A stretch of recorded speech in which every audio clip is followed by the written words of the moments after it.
আসসালামু আলাইকুম। Welcome to English confidence pro. কি অবস্থা সবার, কেমন আছেন? তো আমাকে একটু কমেন্ট করে জানান আপনি কেমন আছেন এবং কোথা থেকে জয়েন করেছেন, মানে আপনি কোথায় থেকে আমার ভিডিওগুলো দেখেন, একটু কমেন্ট করে জানাবেন। তো আজকে হচ্ছে আমরা স্মার্ট রাইটিং নিয়ে কথা বলবো। আজকে আমরা স্মার্ট রাইটিং শিখবো। আমরা তো সবাই রাইটিংটা শিখি, তো এখন আমরা কি করব, আমাদের রাইটিংটাকে একটু স্মার্ট করব। এটা আপনাদের আইএলটিএস বলেন, একাডেমিক অ্যাডমিশন, বিসিএস যে কোনো পরীক্ষায় হেল্প করবে। ওকে, আমি প্রথমে কিছু কথা বলি। ফ্রি হ্যান্ড রাইটিংটা আসলে কি? অনেকে ব্যাপারটা বুঝেন না। অনেকে মনে করেন ফ্রি হ্যান্ড রাইটিং মানে বানিয়ে, বানিয়ে লিখা। ব্যাপারটা আসলে এমনটা না। বানিয়ে, বানিয়ে আসলে কিছু লিখা যায় না। আবার অনেকে মনে করেন যে ফ্রি হ্যান্ড রাইটিং মানে হচ্ছে বাংলা থেকে ইংলিশ ট্রান্সলেশন করা। এটা কখনোই করতে যাবেন না। কারণ আপনি ট্রান্সলেশন করে কখনোই ভালো, ভালো কিছু লিখতে পারবেন না। সো আসলে ফ্রি হ্যান্ড রাইটিংটা কি? ফ্রি হ্যান্ড রাইটিংটা হচ্ছে কোন একটা টপিকস এর উপর আপনি হচ্ছে প্রপার ইনফরমেশন দিয়ে ব্যাপারটাকে গুছিয়ে লিখা। তো এটা নিয়ে আরো ডিটেইলস এ কথা বলব। দেখেন, আমার কাছে একটা কমন কোয়েশ্চেন সবসময় আসে যে আইডিয়া জেনারেট করতে পারি না। আপনারা কারা, কারা পারেন না একটু কমেন্ট করে জানান। তো কেন আপনি আসলে আইডিয়া জেনারেট করতে পারেন না? সেই ব্যাপারটা আপনাকে ১ম এ বুঝতে হবে। আমি আপনাকে একটা বাস্তব উদাহরণ দেই। ধরেন আমি আপনাকে বললাম যে একটা পিজ্জা বানান। হ্যাঁ? কিভাবে পিজ্জা বানাইতে হয় লিখেন। How to make a pizza. একটু আইডিয়া জেনারেট করেন। আপনি যদি পিজ্জা কখনো না খান, কিভাবে পিজ্জা বানায় এটা নিয়ে আপনি যদি পড়াশোনা না করেন, আপনার যদি আপনার ভেতরে যদি কোনো ইনফরমেশন না থাকে, আপনি কিন্তু সারাদিন ট্রাই করলেও কোনো আইডিয়া জেনারেট করতে পারবেন না। রিজন হচ্ছে আপনি জানেনই না। এটা সম্পর্কে কিচ্ছু জানেন না। তাহলে আমরা বুঝতে পারলাম আপনি যে আইডিয়া জেনারেট করতে পারেন না, এর রিজন হচ্ছে আপনার ভেতরে কোনো ইনফরমেশন নাই। এখন ইনফরমেশন আপনাকে গ্যাদার করতে হবে, ইনফরমেশন জানতে হবে। এইজন্য কি করতে হবে? এইজন্য প্রচুর পরিমাণ রিডিং করতে হবে। আমি সবসময় একটা কথা বলি যে, "reading is the mother of writing." অর্থাৎ রাইটিংটা টোটালি ডিপেন্ড করে রিডিং এর উপর। আপনি কত স্মার্টলি লিখতে পারবেন, আপনি কত গুছিয়ে লিখতে পারবেন সেটা ডিপেন্ড করে আপনি কত বেশি পড়তেছেন। তো এইজন্য আপনি কি করবেন? আপনি হচ্ছে যে টপিকস এর উপর লিখতে চাচ্ছেন, ১ম এ আপনি ওই টপিকস নিয়ে ভালো করে পড়াশোনা করবেন। কয়েকটা আর্টিকেল অনলাইন থেকে পড়েন। আপনার কাছে যদি কোন বই থাকে, ওই বই থেকে পড়েন। পড়ে আপনি কিছু ইনফরমেশন ১ম এ গ্যাদার করেন। এরপর দেখবেন যে আপনি অটোমেটিক আইডিয়া জেনারেট করতে পারতেছেন যে আপনি কোন ইনফরমেশনটা ১ম এ লিখবেন, তারপর কোনটা লিখবেন, কিভাবে গুছায় লিখবেন, ওগুলো আপনি তৈরি করতে পারবেন। এজন্য দরকার আপনার ইনফরমেশন। ওকে। আশা করি আমি ব্যাপারটা কিছুটা হলেও আপনাকে বুঝাতে পেরেছি কেন আপনি আইডিয়া জেনারেট করতে পারেন না। তো চলুন আমরা চলে যাচ্ছি স্মার্ট রাইটিং এর জগতে। আজকে আমরা কিছু ব্যাপার নিয়ে একটু খেলাধুলা করব, একটু এনজয় করব। ঠিক আছে? তো স্ক্রিনে যে বাক্যগুলো দেখবেন আপনি, সবগুলা বাক্য আপনি খাতায় লিখবেন। আমাদের একটা বদ অভ্যাস কি জানেন? আমরা হচ্ছে লিখি না। অনেকে আমাকে বলে যে আমি রাইটিং এ পারি না। রাইটিং পারি না একদম। তো আমি বলি যে আপনি সারাদিন কয় লাইন লিখেন? বলে যে ১ লাইনও লিখি না। তো কেমনে হবে ব্যাপারটা? আপনি রাইটিং পারেন না, আপনি সারাদিন ১০ টা লাইনও লিখেন না। তো ব্যাপারটা আসলে হবে না। তো রাইটিং এর জন্য আপনাকে রাইটিং হ্যাবিটটা তৈরি করতে হবে। ওকে, আসেন। এই সেন্টেন্সটা সবাই একটু পড়েন। যে যেখানে আছেন ওখান থেকে সেন্টেন্সটা একটু পড়েন। সেন্টেন্সটা কি দেখতে পাচ্ছেন আপনি এখানে? ওকে, diligent workers are unloading their harvest of fresh vegetables from trucks. কোথা থেকে? Trucks at new market in চট্টগ্রামস পরশুরাম উপজেলা। ওকে, এখানে আমরা কি শিখবো? এখানে মূলত আমরা শিখবো হচ্ছে প্লেস। কিভাবে বাক্যে প্লেস নিয়ে খেলাধুলা করতে হয়। প্লেস নিয়ে কিভাবে প্লে করতে হয় সে ব্যাপারটা আমরা শিখবো। দেখেন, এই বাক্যটার কয়টা প্লেস আছে আপনি একটু ভালো করে খেয়াল করেন। এই বাক্যের ভিতরে আপনি যদি ফ্রম থেকে উপজেলা পর্যন্ত সবগুলাই কিন্তু প্লেস। মানে কোন একটা জায়গা, কোন একটা অবস্থানের কথা বলা হচ্ছে। যেমন ১ম এ বলা হচ্ছে ফ্রম ট্রাকস, সো এটা একটা প্লেস। এট নিউ মার্কেট এটা একটা প্লেস। ইন চট্টগ্রাম এটা একটা প্লেস কিন্তু দেখেন, এবং চট্টগ্রাম এর পরশুরাম উপজেলা এটা একটা প্লেস। তার মানে আমরা দেখতে পাচ্ছি এখানে ৪ টা প্লেস আছে। এখন এই ৪ টা প্লেস এখানে পরপর লিখা আছে। বাট আমরা এখন কি করব? এটাকে বাক্যের বিভিন্ন জায়গায় ইউজ করে বাক্যটাকে একটু স্মার্ট করব।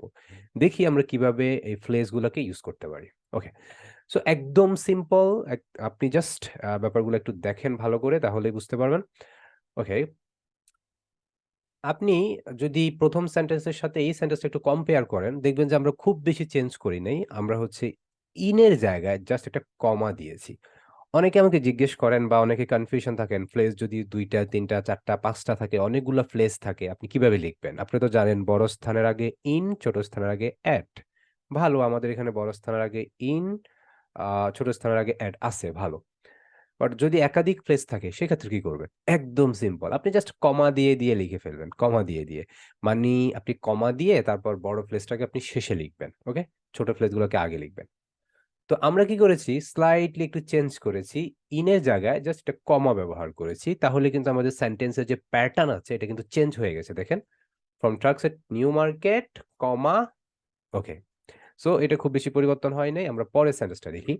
পরের সেন্টেন্সটাও সেম। আমরা এবার কি করেছি দেখেন, ইন পরশুরাম উপজেলা আমাদের যে চট্টগ্রাম ছিল, এটা কমা দিয়ে আমরা চট্টগ্রামটাকে শেষে নিয়ে গেছি। তাহলে আমরা কি বুঝতে পারলাম যে বড় ফ্রেজটাকে আমরা কি করতে পারি?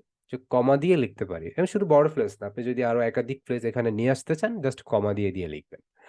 ওকে। সো ইতিমধ্যে আমরা ২ রকমের সেন্টেন্স প্যাটার্ন শিখে ফেলছি যে কিভাবে ফ্রেজ দিতে হয়। চলেন আমরা আরো দেখি। এটা হচ্ছে আমাদের মেইন বাক্য। সো আমরা কি করতে পারি দেখেন, আমাদের এখানে যে আছে ফ্রম ট্রাকস মানে ট্রাক থেকে এটাকে আমরা ১ম এ নিয়ে আসছি। জাস্ট ১ম এ নিয়ে এসে একটা কমা দিলাম। দেখেন আমাদের পুরো সেন্টেন্সের প্যাটার্নটা কিন্তু চেঞ্জ হয়ে গেছে এবং বাক্যটা দেখতে আগে থেকে অনেকটাই স্মার্ট মনে হচ্ছে। এরকম বাক্য কিন্তু আপনারা প্যাসেজে গেলে পান, IELTS এর প্যাসেজে। এগুলো কিন্তু আপনাদের রিডিং এও আপনাকে হেল্প করবে। ঠিক আছে? আর বাকিটা দেখেন আমরা শেষে যেভাবে আছে ওভাবে রাখছি। এটা একটা চেঞ্জ। এবার পরের বাক্যটার দিকে খেয়াল করেন। এবার আমরা কি করছি দেখেন, কি চেঞ্জ করছি? আমরা হচ্ছে যে এট নিউ মার্কেট এটাকে ১ম এ নিয়ে আসছি। তার মানে আপনি কি বুঝতেছেন? একটা জিনিস খেয়াল করেন। বাক্যের ভিতরে ফ্রেজ গুলা আপনি কিন্তু যেখানে খুশি সেখানে বসাইতে পারবেন। আমরা এবার কিন্তু ১ম এ বসাইলাম এটাকে একদম সাবজেক্টের শুরুতে। ডিলিজেন্ট ওয়ার্কার্স একদম শুরুতে। ১ম এ নিয়ে আসছি ফ্রম ট্রাকস পরে নিয়ে আসছি এট নিউ মার্কেট। খেয়াল করছেন? এভাবে ফ্রেজ গুলাকে আপনি এদিক সেদিক লিখে, লিখে বাক্যটাকে স্মার্ট করতে পারবেন এবং মিনিং এর কিন্তু কোনো চেঞ্জ হবে না। মিনিং যেভাবে আছে ওভাবে থাকবে। এবার খেয়াল করেন আমরা কি করছি এখানে। ধরতে পারতেছেন? বাক্যগুলো কিন্তু আপনাদের খাতায় লিখতে হবে। লিখলে আপনি বুঝতে পারবেন যে আপনার আগে থেকে ইমপ্রুভ হচ্ছে। ওকে?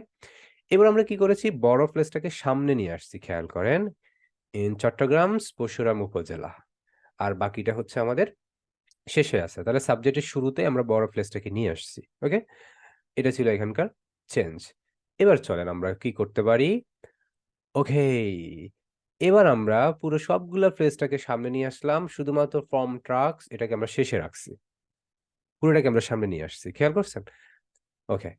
তো আমরা স্লাইড চেঞ্জ করে, করে বাক্যের প্যাটার্ন গুলোকে চেঞ্জ করতেছি। এবার খেয়াল করেন কি চেঞ্জ করছি আমরা খেয়াল করেন। আমরা হচ্ছে ইন চট্টগ্রাম পরশুরাম উপজেলাকে সামনে নিয়ে আসছি এবং সাবজেক্টের মাঝখানে আমরা একটা ফ্রেজ দিয়ে দিয়েছি সেটা হচ্ছে at new market. Diligent workers at New Market are unloading their harvest of fresh vegetables. তো আপনারা দেখবেন এরকম অনেক প্যাসেজের ভিতরে এরকম থাকে যে ফ্রেজ গুলাকে মাঝখানে শুরুতে শেষে দিয়ে দেয় তখন আপনারা একটু কনফিউশন হয়ে যান। বাট আশা করি আজকের পর থেকে আপনি এই কনফিউশন হবেন না। এবার আমরা কি করেছি দেখেন তো আমরা এট নিউ মার্কেটটাকে সামনে নিয়ে আসলাম। তারপর সাবজেক্ট আমরা রাখলাম। তারপর আমরা বড় ফ্রেজটাকে সাবজেক্ট এবং ভার্বের অক্সিলারি ভার্বের মাঝখানে দিয়ে দিয়েছি খেয়াল করেন। এবং আমরা হচ্ছে ফর্ম ট্রাক্সটাকে শেষে রাখছি। তাহলে দেখেন আমরা কিভাবে চেঞ্জ করতেছি একটু ভালো করে দেখবেন এবং হচ্ছে আপনি খাতায় অবশ্যই লিখবেন। হাতে কলমে লিখবেন ব্যাপারটা। তখন আপনি ফিল করতে পারবেন। ওকে। তো এবার আমরা কি করতেছি দেখেন, আমরা এবার যেটা করলাম সাবজেক্টের মাঝখানে মানে হচ্ছে সাবজেক্ট এবং অক্সিলারি ভার্বের মাঝখানে আমরা এট নিউ মার্কেটটাকে নিয়ে আসলাম। স্লাইড চেঞ্জ করলাম আমরা বাকিটা যেভাবে আছে ওভাবে। খেয়াল করছেন? এবার আমরা পরের বাক্যটা খেয়াল করে দেখেন। এই বাক্যে কিন্তু খুব বেশি চেঞ্জ হয় নাই। আমরা হচ্ছে স্লাইড একটা চেঞ্জ করেছি একদম শেষে খেয়াল করেন। তার আগের সেন্টেন্সে ছিল চট্টগ্রাম পরশুরাম উপজেলা। জাস্ট আমরা এখানে কি করেছি? পরশুরাম উপজেলা কমা দিয়ে আমরা চট্টগ্রামটা লিখে দিয়েছি। দেখেন একদম সিম্পল। তো দেখেন আমরা কি করলাম? আমরা হচ্ছে এই বাক্যটাকে আমরা প্রায় ১০ থেকে ১১ ভাবে লিখেছি। জাস্ট আমরা কি করেছি? ফ্রেজ গুলা নিয়ে একটু খেলাধুলা করেছি। ফ্রেজটাকে সামনে, পিছনে হচ্ছে সাবজেক্টের পরে বিভিন্ন জায়গায় ব্যবহার করে, করে আমরা বাক্যটাকে বিভিন্নভাবে লিখেছি। তো এভাবে করে, করে আপনাদের রাইটিংটা ইমপ্রুভ হবে। সবগুলা সেন্টেন্স আপনারা খাতায় লিখবেন। সো আশা করি আজকের পর থেকে প্লেস নিয়ে আপনাদের আর কোন সমস্যা হবে না। ওকে? চলেন। এবার আমরা কিছু ব্যাপার-স্যাপার নিয়ে কথা বলি। এই বাক্যটার দিকে খেয়াল করেন। শুরুতে আছে অব লেট। অব লেট মানে অনেকে হয়তো জানেন না, কোনো সমস্যা নেই। আমরা হচ্ছে বাক্যটা ১ম এ একটু পড়েন, যে যেখানে আছেন বাক্যটা পড়ে বুঝার চেষ্টা করেন। I have discovered a renewed appreciation for the role of newspapers in informing and engaging the public. এখানে খেয়াল করেন আমরা শুরুতে ব্যবহার করেছি অব লেট। অব লেট মানে কি অনেকে জানেন না। অবলেট মানে হচ্ছে রিসেন্টলি। আপনি অব লেট এর পরিবর্তে অ্যাজ অফ লেট ব্যবহার করতে পারেন, লেটলি ব্যবহার করতে পারেন। আপনি হচ্ছে রিসেন্টলি ব্যবহার করতে পারেন, ইন রিসেন্ট টাইম অথবা উইদিন দ্য রিসেন্ট পাস্ট। আপনি এই সবগুলা ব্যবহার করতে পারেন। একটা জিনিস খেয়াল করছি আপনার রাইটিং এ কিন্তু আপনি রিসেন্টলি কথাটা অনেক ইউজ করেন। হুম? আইএলটিএস রাইটিং এ আপনারা ইউজ করেন। তো আপনি রিসেন্টলি কথাটা ইউজ না করে আপনি উইদিন দ্য রিসেন্ট পাস্ট আপনি ইউজ করতে পারেন অথবা ইন রিসেন্ট টাইম ইউজ করতে পারেন। কিভাবে ইউজ করবেন? কিভাবে স্মার্টলি ইউজ করবেন? সেই ব্যাপারটা আমরা একটু বুঝার চেষ্টা করব। তো দেখেন, আমরা কি করতে পারি? আমরা যেটা করতে পারি সেটা হচ্ছে I have recently বা lately discovered, মানে আমাদের এখানে যে অ্যাডভার্বটা আছে এটাকে আমরা হচ্ছে অক্সিলারি ভার্ব এবং মেইন ভার্বের মাঝখানে দিয়ে দিতে পারি। তখন ব্যাপারটা দেখতে আরো ভালো দেখাচ্ছে। ওকে? বাট আপনি এটা না করে আপনি যদি বাক্যটাকে আরো স্মার্টলি লিখতে চান, তো সেক্ষেত্রে আপনি যেটা করবেন, আপনি হচ্ছে আ একটু বড়গুলা ইউজ করবেন। যেমন ধরেন as of late অথবা আপনি in recent time অথবা within the recent past এগুলো আপনি ইউজ করবেন। তো আপনি সাবজেক্ট এবং অক্সিলারি ভার্ব এর পরে একটা কমা দিবেন। I have কমা এবার ধরেন as of late কমা তারপর আপনি আ মেইন ভার্বটা দিলেন। তাহলে অক্সিলারি ভার্ব এবং মেইন ভার্বের মাঝখানে ২ টা কমা দিয়ে আপনি অ্যাডভার্বিয়াল ফ্রেজটাকে বসালেন। তখন আপনার সেন্টেন্সের প্যাটার্নটা অনেক সুন্দর হয়ে যাবে এবং বাক্যটা দেখতে অনেক স্মার্ট দেখা যাবে। এজন্য কিন্তু আপনাকে খুব বেশি কিছু করতে হয়নি। আপনি সাধারণভাবে যে সেন্টেন্স লিখেন, ওটাকেই জাস্ট একটু স্মার্ট রূপ দিলেন। ঠিক আছে? তো এই সেন্টেন্সটা আপনি খাতায় লিখবেন এবং এগুলা দিয়ে আপনি নতুন, নতুন সেন্টেন্স মেক করেন, বাক্যে ব্যবহার করেন। দেখবেন যে ইনশাআল্লাহ আপনার লেখাটা আগে থেকে অনেক স্মার্ট হয়ে যাচ্ছে আস্তে, আস্তে। ওকে, আশা করি ব্যাপারটা আপনারা বুঝতে পেরেছেন, রাইট? এবার আমি এখানে ২ টা সেন্টেন্স লিখেছি, ভালো করে খেয়াল করেন। আমি সিম্পল সেন্টেন্সের ক্লাসেও এগুলা নিয়ে আলোচনা করেছি। বাট আজকে আরেকটু টাস্ক দিচ্ছি এখানে। The proposal will be approved by the company. তাহলে প্রস্তাবটি কোম্পানির দ্বারা অনুমোদিত হবে, অ্যাপ্রুভড হবে। ভালো। এবার পরের বাক্যটা খেয়াল করেন। পরের বাক্যটা হচ্ছে The proposal is interesting among the rest. ওকে। আপনি দেখেন ২ টা বাক্যের সাবজেক্ট কিন্তু সেম। ২ টা বাক্যের সাবজেক্ট কিন্তু সেম। এবং আপনি এই ব্যাপারটাকে ইউজ করে আপনার রাইটিংটাকে আপনি স্মার্ট করতে পারেন। যেটা আমরা সিম্পল সেন্টেন্স এর ক্লাসে দেখাইছি। সাবজেক্ট সেম হলে আপনি সাবজেক্টটাকে একবার বসাবেন। দুবার বসানোর কোনো দরকার নেই। আপনি একটা জিনিস খেয়াল করেন, আমাদের ২য় বাক্যটা মেইন ভার্ব হচ্ছে ইস। ইন্টারেস্টিং কিন্তু এখানে মেইন ভার্ব না। দ্য প্রপোজাল ইস ইন্টারেস্টিং, এটা হচ্ছে অ্যাডজেক্টিভ। ইন্টারেস্টিং টা হচ্ছে অ্যাডজেক্টিভ। কেমন প্রপোজাল? এটা হচ্ছে ইন্টারেস্টিং অ্যামং দ্য রেস্ট, ভালো। তার মানে এটা প্রপোজাল সম্পর্কেই বলতেছে। ওকে? দ্য প্রপোজাল এটা হচ্ছে প্রপোজালের আমরা বলতে পারি কমপ্লিমেন্ট আরকি। কমপ্লিমেন্ট। তাহলে বাক্যটাকে আমরা কিভাবে লিখতে পারি? ওকে, এটা যেহেতু অ্যাডজেক্টিভ, আমরা ১ম এ সাবজেক্টটা লিখলাম দ্য প্রপোজাল। এরপর আমরা এটা যে অ্যাডজেক্টিভ যেটা আছে, অ্যাডজেক্টিভ আ যে কমপ্লিমেন্ট যেটা আছে ওটাকে আমরা সাবজেক্টের সাথেই লিখে দিলাম দেখেন। The proposal interesting among the rest. তারপর আমরা মেইন ভার্ব দিয়ে যে ১ম সেন্টেন্স যেটা আছে সেটা will be approved by the company. তো দেখেন বাক্যটা অনেক স্মার্ট হয়ে গেছে। দেখতে অনেক সুন্দর দেখাচ্ছে। আগে আপনি ২ টা সিম্পল সেন্টেন্স লিখেছেন। এখন ২ টা সিম্পল সেন্টেন্স থেকে আরো একটা সিম্পল সেন্টেন্স লিখলেন যেটা অনেকটা স্মার্ট দেখায়। তো আপনি এটাকে চাইলে আরেকভাবে লিখতে পারেন। কিভাবে লিখতে পারেন? আপনি, আপনি শুরুতে এটাকে নিয়ে আসতে পারেন। আমাদের যে কমপ্লিমেন্টটা আছে এটা আপনি শুরুতে বসায় দিতে পারেন। শুরুতে বসাইলে আপনাকে জাস্ট একটা কমা দিতে হবে। Interesting among the rest, comma দিলেন, the proposal will be approved by the company. আশা করি আপনারা ব্যাপারটা বুঝে গেছেন। একদম সিম্পল। ওকে?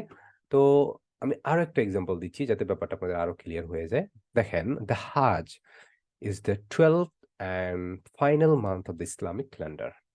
তো ইসলামিক ক্যালেন্ডারে এটা হচ্ছে আ সর্বশেষ মাস। ভালো। এখন আসেন আ হাজ সম্পর্কে আমরা কিছু কথা বললাম। এটা হচ্ছে scared for its কিসের জন্য? Purification, rituals, unity and devotion, ভালো। এখন আমরা কি করতে পারি? সিম্পল। আপনি যদি ১ম আগের স্লাইডটা আপনি বুঝে থাকেন, তাহলে আপনি এটাও বুঝতে পারবেন। এটা আপনাদের আমি হোমওয়ার্ক হিসেবে দিচ্ছি। আপনারা দেখি এটা কমেন্টে একটু জানান। এটারে আপনারা কিভাবে একটু স্মার্টলি লিখবেন। তারপর আমি একটু সিম্পলি দেখাই দিচ্ছি। আমরা হচ্ছে এই কমপ্লিমেন্ট যেটা আছে সেটা আমরা সাবজেক্টের পরে লিখে দিতে পারি। একদম সিম্পল। এরপর আমরা চাইলে কি করতে পারি? কমপ্লিমেন্টটাকে শুরুতে নিয়ে আসতে পারি। যেভাবে আমরা এখানে শুরুতে নিয়ে আসলাম। সো এভাবে আপনি চাইলে কি করতে পারেন? আপনার লেখাটাকে স্মার্ট করতে পারেন। ওকে?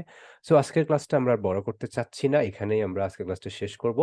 সো আমাকে একটু কমেন্ট করে জানাবেন যে স্মার্ট রাইটিং এর পর্বগুলো আপনারা চান কিনা? অবশ্যই কমেন্ট করে জানাবেন এবং এই ভিডিওতে যদি আপনাদের ১,০০০ কমেন্ট আসে, ইনশাআল্লাহ আমরা স্মার্ট রাইটিং এর আ যে সিরিজটা আছে এটা আমরা কন্টিনিউ করব। দেখা হচ্ছে পরবর্তী ভিডিওতে। Till then take care. আল্লাহ হাফেজ।